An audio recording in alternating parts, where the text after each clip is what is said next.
Bonjour, c'est Nicolas Bedos et nous sommes sur Brut. C'est la reconnaissance à un moment d'un professeur de français en première. J'ai un professeur de français particulièrement brillant à qui je fais lire mes poésies, qui sont entre la poésie et la chanson, qui n'ont rien de mémorable, mais qui portent en elles en tout cas ce désir déjà d'écriture, de musicalité, de jeu avec les mots. Et il ne m'a pas particulièrement à la bonne, mais il m'envoie une lettre très pudique, parce qu'il ne voulait pas en parler devant les autres élèves et tout ça. Et il me dit, en gros, tout n'est pas bon, mais il y a 2-3 traces de quelque chose à poursuivre. Et même très pudiquement dite comme ça, ce type que je trouve plus intelligent que la Terre entière à ce moment-là, parce qu'on a des transferts sur les profs, comme avec les psys, comme avec les amours, bah, ce mec-là, je crois que ces quelques lignes, je leur dois beaucoup.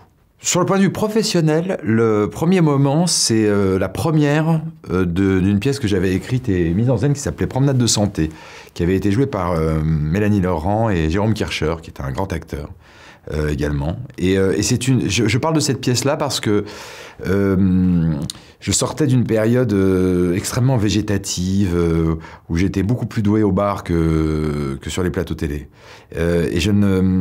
C'est la première fois que dans la salle, des gens de la profession, mais les gens en général, mais aussi des gens, comme on dirait aujourd'hui, influents, m'ont mis un prénom. Je n'étais plus... à ce moment-là, je sentais que j'avais dit quelque chose qui n'avait plus à voir avec ma filiation.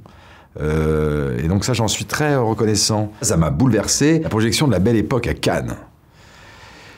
Ça, c'est aussi vertigineux qu'inattendu. À Cannes, c'est un public qui est très attentif. Et je sens pas exactement, je peux pas être sûr, ni Fanny, ni Dorian, ni moi ne sommes sûrs pendant la projection de ce qu'ils ont pensé. Et donc quand, tout d'un coup, le film se termine, et qu'on a ces 10 minutes de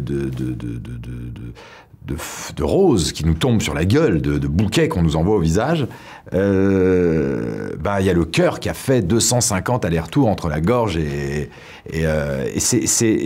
donc c'est une libération, c'est une joie d'enfant. Et le plaisir provient du fait d'avoir pu triompher de l'angoisse.